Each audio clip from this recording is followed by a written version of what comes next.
Hi, I'm Flora, 28 years old, single mom, and my son Liam is the center of my world. 6 months old with chunky cheeks and the most perfect little laugh you've ever heard. I juggle graphic design work from home while caring for him. Exhausting, but worth every second. You look dead on your feet, my sister Valerie said, leaning against my kitchen counter as I prepared Liam's bottle. When's the last time you slept through the night? Sleep? What's that? I laughed, testing the formula temperature. Exactly my point. Valerie tossed her perfect blonde hair. Let me take him overnight. You need a break, Flora. Sleep. Take a bath. Remember what silence sounds like? I don't know, Val. I hesitated. What don't you know? I'm his aunt. Her voice took on that edge I knew too well. Don't you trust me? Of course I do, I said quickly. Something in her smile didn't reach her eyes, but I was too exhausted to notice. Great, pack his diaper bag. I'll take good care of my favorite nephew. He's your only nephew, I pointed out. Even better reason to spoil him. She picked up Liam, cooing. Isn't that right? Auntie Val is going to show you the good life. The next morning, I woke after blissful, uninterrupted sleep and called Valerie. No answer. By noon, panic set in. Mom, have you heard from Val today? I asked, trying to keep my voice steady. No, wasn't she watching Liam? Try David. Those two have been thick as thieves lately. David was Valerie's ex, but they'd stayed oddly close. I called him immediately. David, it's Flora. Is Valerie with you? No. His voice sounded strange. Why? She has Liam and isn't answering her phone. A long pause. Flora, you should come over. There's something you need to know. 20 minutes later, I sat frozen on David's couch as he paced. I didn't know she'd actually do it, he said, running hands through his hair. I thought it was just talk. Val says crazy things all the time. Do what? My voice was barely audible. What are you talking about? David sat heavily beside me. Valerie's been talking to this couple, the Millers, rich people from Connecticut. They've been trying to adopt for years. What does that have to do with my son? But ice was already flooding my veins. They offered her money, a lot of money, if she could find them a baby. David couldn't meet my eyes. She told them you were a terrible mother, that you wanted to give him up but wouldn't admit it. She what? I shot to my feet, shaking. My sister sold my baby? How much? How much was my son worth to her? $50,000, David whispered. She said you'd thank her eventually, that you could focus on your career. Where are they? My voice sounded strange, detached. Robert and Elaine Miller, Greenwich, Connecticut. I pulled out my phone with trembling hands. Who are you calling? David asked. The police. My sister kidnapped my son and sold him, and she's going to pay for this. Detective Rodriguez had sharp eyes that missed nothing. We've notified authorities in Connecticut. Walk me through your last conversation with your sister. She deliberately offered to babysit so she could take him, I said, voice growing stronger with each word. This was planned. You never indicated you wanted to give up your child? Never. I love my son more than anything, I insisted. Check my apartment. It's full of baby things. Ask anyone who knows me. After leaving the station, I called my neighbor Olivia, who had texted about police at my building. Flora, what's happening? She asked, voice thick with concern. Valerie took Liam and sold him to a couple in Connecticut. Oh, God, she gasped. That's why she was asking me all those questions last week. I froze. What questions? About how you were coping as a single mom, whether you seemed overwhelmed? Olivia's voice cracked. I told her you were amazing with Liam, but she kept pushing, asking if I ever heard him crying too long or if you seemed unable to handle it. I never imagined she was setting you up. Did she say anything else? Anything about her plans? She took a call while here, something about meeting at a hotel, the Westview, I think, before heading north.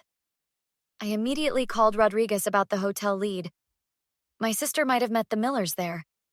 3 days later, Rodriguez showed me security footage.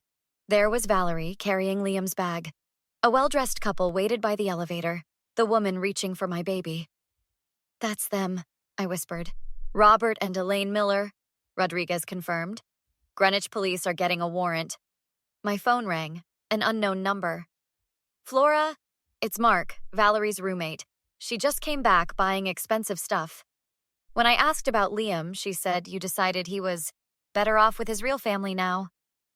Don't let her leave. Police are coming. 2 hours later, I watched through one-way glass as Rodriguez interrogated my sister. The Millers are in custody, she told Valerie.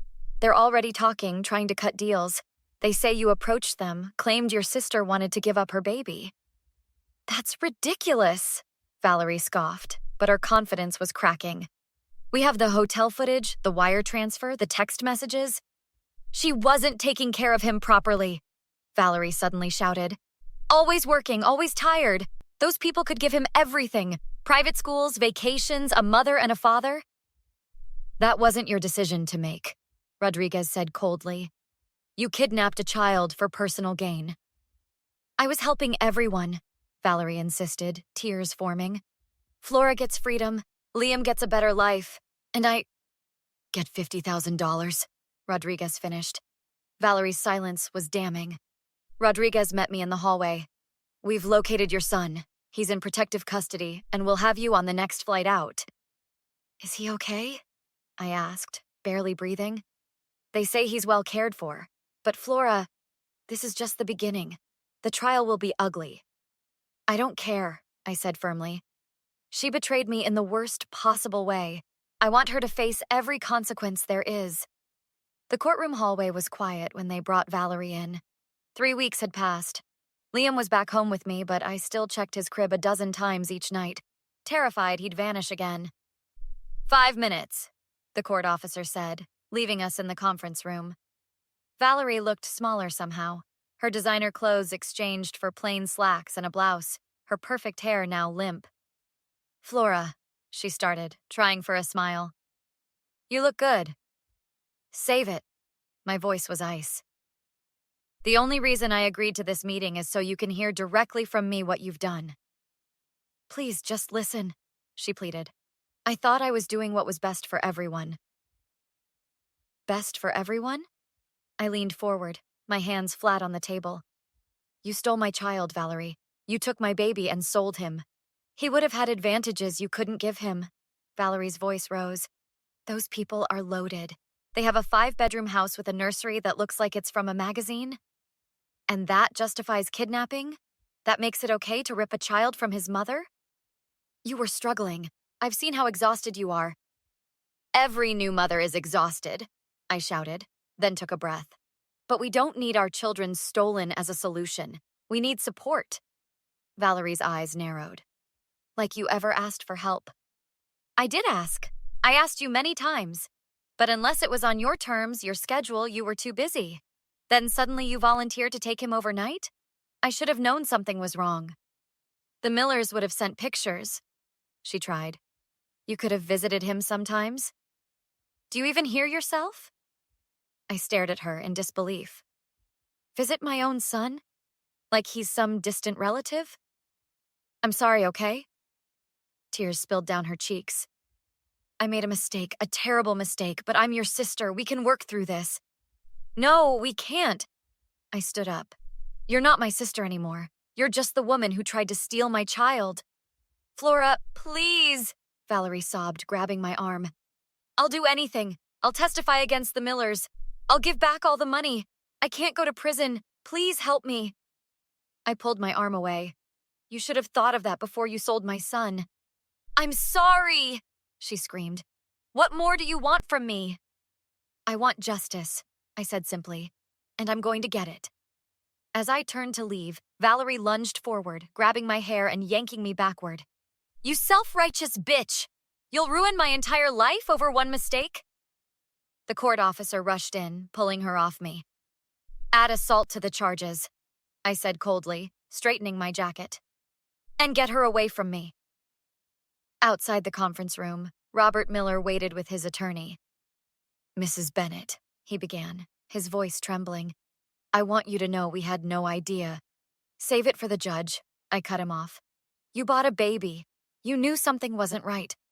We were desperate. he said, eyes pleading. We've tried to adopt for years. Your sister said, my sister is a liar who exploited your desperation, I replied. But you still chose to pay for a child instead of asking questions. You could have called me any time to verify her story. You didn't want to know the truth. His lawyer stepped forward. My client is prepared to offer a significant settlement. I don't want your money, I said firmly. I want my son to know that people who try to buy and sell children face consequences. As I walked away, I heard Robert call after me. Please. My wife is devastated. We really loved him, even in that short time. I turned back, my eyes burning.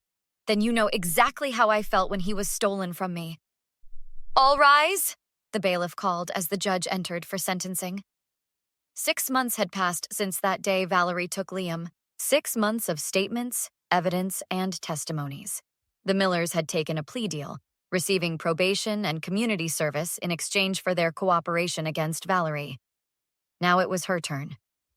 Valerie Bennett, the judge began, you have been found guilty of kidnapping, trafficking of a minor, fraud, and assault. Before I pronounce sentence, do you have anything to say? Valerie stood, hands trembling. Your Honor, I never meant to hurt anyone. I truly believed I was creating a better situation for my nephew. By selling him? The judge asked sharply. The money was secondary, she insisted. I saw an opportunity to give him advantages my sister couldn't provide. That decision was not yours to make, the judge said firmly. You violated your sister's trust in the most fundamental way possible. I've lost everything already, Valerie continued, voice breaking. My job, my apartment, my reputation. My sister won't even speak to me. Isn't that punishment enough? The judge's expression remained unmoved. Miss Bennett, I sentence you to 8 years in state prison, with possibility of parole after 5 years. As they led Valerie away, she looked back at me one last time, mouthing, Please forgive me. I turned away. Outside the courthouse, Detective Rodriguez shook my hand. It's finally over. Is it? I asked. I still check Liam's crib a dozen times a night. I still panic if someone holds him too long. That may take time, she acknowledged. But you won justice, and your son is safe. My mother approached, carrying Liam. She's right, Flora. You stood your ground against your own sister. That took incredible strength. I had no choice, I said, taking Liam into my arms. She betrayed me in a way I can never forgive. Will you ever tell him about this when he's older? My mother asked quietly. I don't know, I admitted. How do you tell your child that his aunt sold him? Later that evening, Olivia and David came over for dinner, the 2 people who had helped me most during the ordeal. To justice, David toasted, raising his glass, and to Flora, the strongest person I know. I still can't believe she tried to justify it at sentencing, Olivia said, shaking her head. No remorse at all. That's Valerie, I sighed. Always convinced she knows better than everyone else. Have you read any of her letters? David asked carefully. No, they go straight into the shredder. I bounced Liam on my knee. Some things can't be forgiven. Are you going to be okay? Olivia asked. Financially, I mean. I know the legal fees were significant. I'll manage, I said firmly. I've picked up some new design clients and Mom's helping with childcare. We're going to be fine. After they left, I stood in Liam's room, watching him sleep. His tiny chest rose and fell steadily, his fingers curled around his favorite blanket. I will always protect you, I whispered, no matter what it takes. My phone buzzed with a text from my mother. Valerie asked me to call her in prison. Should I? I typed my response without hesitation. Your choice. But she is no longer my sister, and she will never be Liam's aunt again. Some betrayals cut too deep for forgiveness. Some wounds never heal. But as I looked at my son, peaceful in his crib, I knew one thing for certain. We would move forward together, stronger because we survived. Have you ever faced a betrayal that changed everything? What would you do if someone tried to take what matters most to you? Let me know in the comments below, and don't forget to like and subscribe for more stories of justice and resilience.